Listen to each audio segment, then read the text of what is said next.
Talking about players that have, played for the Super Eagles. Let's talk about something. Should I say emotional touching that happened? This past few days. Former Super Eagles player Kingsley Obiekwu was a member of the Nigerian football team that won gold at the 1996 Olympics, and was a former Super Eagles defender. Times has changed now. He's not what he used to be now. Something happened. A Facebook user put out a post out there that he saw him at a motor park. Kingsley Obiekwu, he's known as Shagari Udoji during his days. He loading buses and driving Siena to Nsukka. This was what a Facebook user wrote on his page. He was trying to express his emotion. He hugged and greeted him. He cried like a man. How life can be cruel. These are touching stories. Obiekwu was a player. What is touching about this story?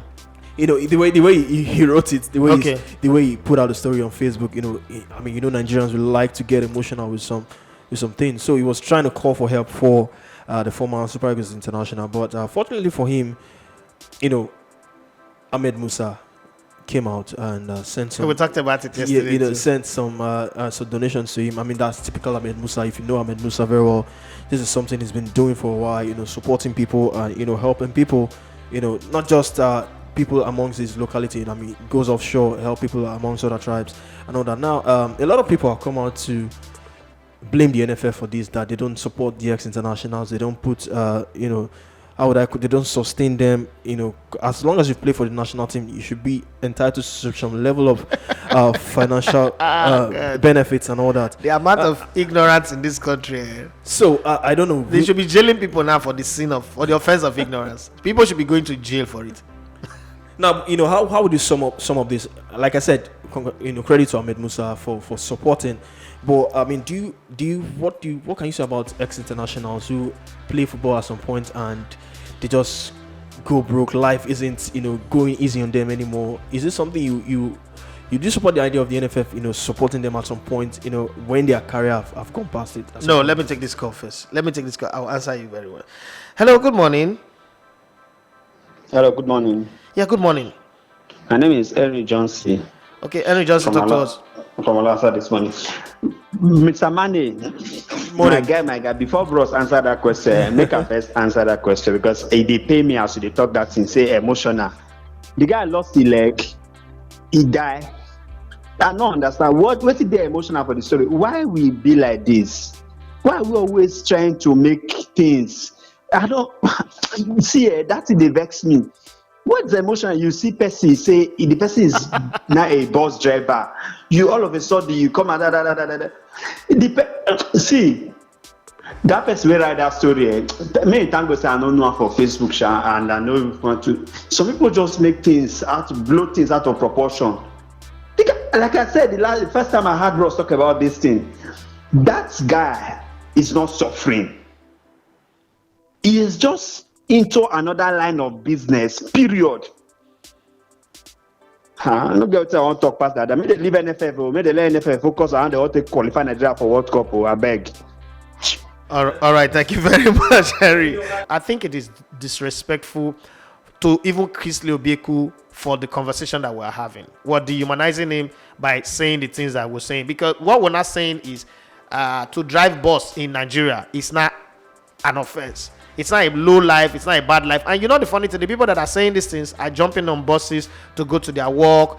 The driver that is driving that bus, you don't know who he is because he's not popular. And who is Kingsley Obiekwu? He plays 6 matches for Nigeria, so all of a sudden you're now a player that, even if we're going to count pension based on the number of games that he played, he's not even entitled to pension yet. Because even that kind of pension, you will have to meet certain number of games.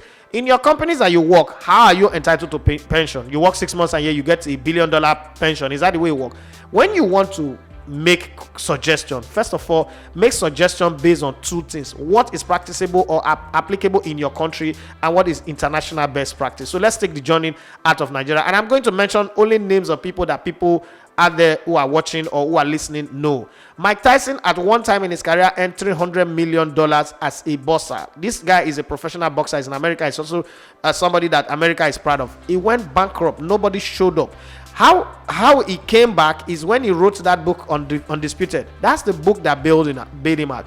You see, the thing about playing for for your national team is you get the exposure that some of us are fighting. Everybody's fighting for to get following, to get numbers. You get the exposure, you get the numbers. What you now do with it is your responsibility. It's just like the way God created us into this world.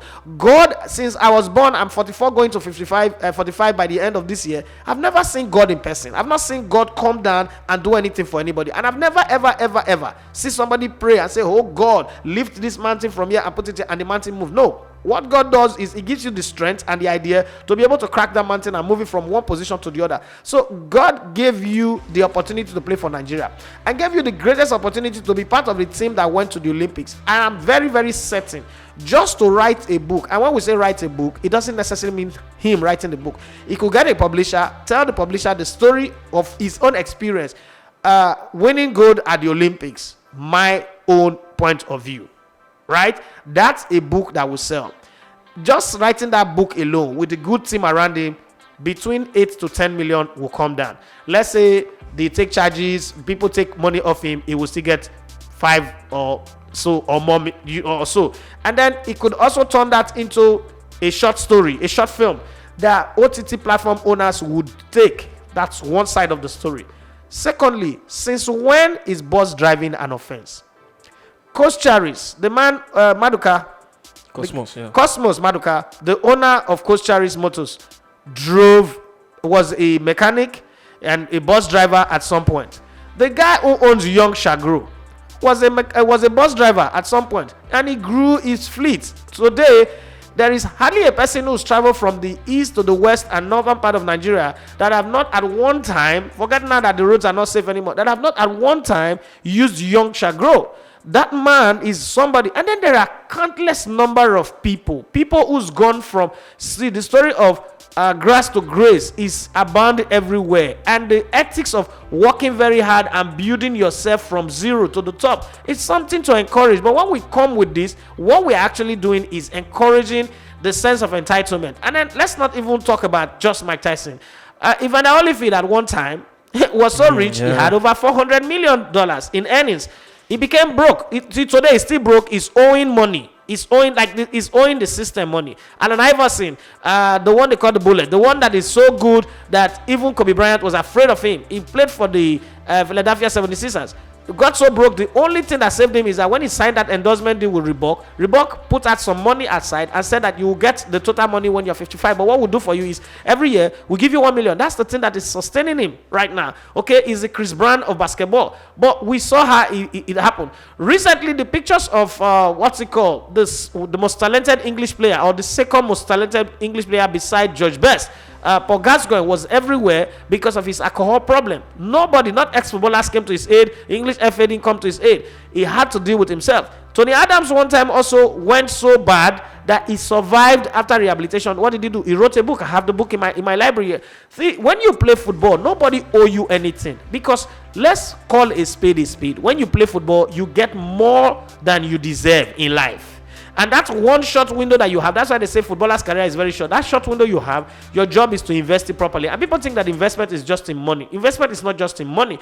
And I mean, Manny, you're close to me, and the both of you, me and you, will benefited from this. The friends that you make is your most expensive currency. How do you relate with them when you are on the top? When everything is going well for you, how much relationship? Because this guy played for Go Ahead Eagles. You're telling me that, why are we not blaming Go Ahead Eagles that they didn't put a pension scheme in place to take care of their ex-players? Why are we saying Super Eagles? How many matches did he play for Nigeria? When we talk about playing for, even the Olympics that we went to, did he play any game at the Olympics? If he played, I can't remember. So when you start blaming the FA, you are not shifting the blame. And this is how the Precious ended their show when they were talking about giving excuses. You see, one of Nigerians and Africa's biggest problem, why we are where we are, is that we always look for somebody else to blame for something that we should hold ourselves accountable for. You can't keep doing that because it's not the right way to go. Obiekwu driving bus is not bad. There are, if roughly, I've not done the count, no, but I don't know if anybody's done the count, but I'm sure in the country of 200 million Nigerians, there are over, maybe, let me be very, very modest with it. There are over 5 million bus drivers. If you add taxi drivers and keke drivers and the rest, there are over maybe 10 or 15 million drivers in Nigeria. If you tell me that seeing Kingsley Obiekwu load buses in Oka to whatever, is an offense, then you're practically telling me that Kamaru at Aja bus stop under bridge that is loading bus right now, somebody should take care of him. You're also telling me that Usman in Kofu Amata in Kano that is loading a bus that is going to Samaru or in Kaduna or going to Congo should also be taken care of. There is no way that is going to happen anywhere in the world. As we're talking right now, Akansuko, who used to play for Galatasaray, who played for Blackburn Rovers, who led Akansuko, not Devosuko, Akansuko, who played for Turkey, who led his team to the semi-finals of the 2002 World Cup, is an Uber driver in the US as we speak. There is nobody complaining. There are countless ex-sportsmen, men and women, who are doing Uber drivers. Some are working in nursing home, cleaning old people's diapers just to make a living. Nobody is complaining. The system or the government does not owe you anything. The greatest thing you would have, let me say this and say it again. I've said it on this show before and I'm going to say it again. To play for your country is not a favor you're doing for the country. Rather, it's a rare privilege that only few people get to enjoy. When you enjoy that privilege, build on it, leverage on it properly, that it turns out to be the stepping stone that changes your life forever. Exploit all the opportunities that are in. Embedded in the opportunity to play for your national team is a movie. Embedded in that opportunity is multiple books. Embedded in that opportunity is networking with people. Yeah. Many people have gone on to become commissioners in their state just because they played football, not because they have the right education. Okocha is one of them. Okocha was sports commissioner in Delta State for years because he played football. Okocha no get education. There's no education to it. So if you bring it, but well, I mean, our president came into power with light bill, so let's not even use education. It's only when you want to get a job in Nigeria that you need all the big certificates. 150,000 naira job. But you want to get political appointment, you can use light bill. But I'm just saying that. And other people are benefited. People are special advisor to governor. People are, big boys in offices of government because they played football. Amokachi, Emmanuel Babayaro, a lot, Tijani Bagda, all these people have access to the presidency for years just because they play football.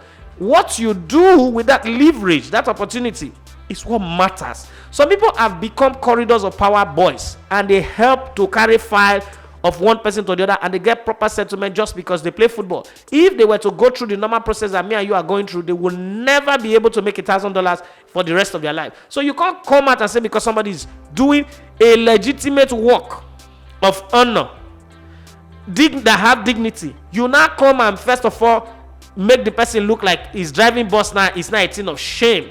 The man now will not be ashamed of himself. Every time he's in the park, he'll be looking behind his shoulder if people are mocking him, if people are laughing at him, or if it is a normal thing he's doing. And then the man goes into depression and commits suicide. Then people will not come and say, oh, Nigerian didn't care about him. No, that's not the truth. This man has been given all the opportunity that life can throw at you. And it's not about Nigeria, it's about life. You think he was the most talented footballer of his day? You think he's the best footballer of his day? He was picked. That's where Nigeria already gave him the lifeline. Nigeria already gave him a blank check. What you now do with that blank check is your responsibility. Do I have pity on him? He does not need pity.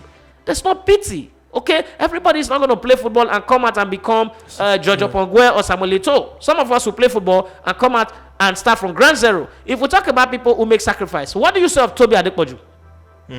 Tobi Adepoju, and I'm going to mention him not because he's very popular among the whole world, but he's popular in Nigeria. Tobi Adepoju was rejected in multiple radio stations because they said he have a Yoruba accent. That's the truth. Racism. They say he have a Yoruba accent. He can't talk sports. He shouldn't bother about talking about European football because he can't pronounce the name properly, because every time he pronounces it with a Yoruba accent. The young man decided, okay, he wants to rediscover himself. He went around Nigeria, covering Nigerian league, doing it the local way without his Yoruba accent. Today, Tobi Adepoju is probably the most sellable commodity or the most sellable product in sports media because the man did not give up. The man did not see his disadvantage as a disadvantage.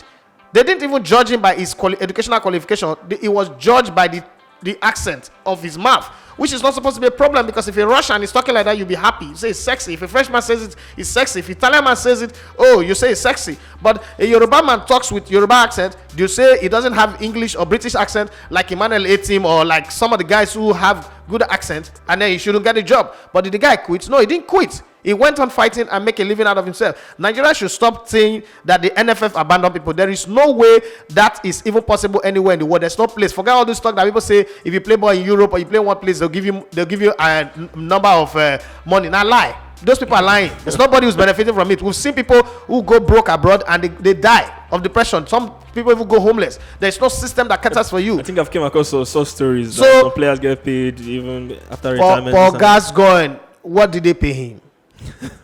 Tony Adams, what did they pay him? All the people that have retired, it is you to use your money that you make in the game and invest it properly. So let's not even say anything. I want to talk about the system. John Fashanu did not play for Nigeria. John Fashanu have more properties in Nigeria than anybody who's ever played football. How did he get it? Just because he played football and he's a Nigerian. Obasanjo gave him about 40 hectares of land in Abuja because he's a footballer. You know how many Nigerians who go to abroad and come back, who even went to study and come back? So I don't think it is necessary. The truth of the matter is, it is not a responsibility of the NFF. This man had all the opportunities in the world, and if he chooses that, I want to be modest, I want to drive cab, that's his business. I know people who've retired from football and they said, I want to go into farming, and you see them farming, and they love it. So we should encourage that dignity in labor where people work hard and earn a living from it. But let's not just dehumanize people and make it look like, because you're driving taxi, it means you're a failure. We shouldn't create that kind of system in our country. It's not sustainable. It's not a sustainable lifestyle unless you want the person to be fake. Yes, because there's social media does not mean that reality have vanished. There's still reality, and that's just the way it is. You are listening to Elegbete TV Radio.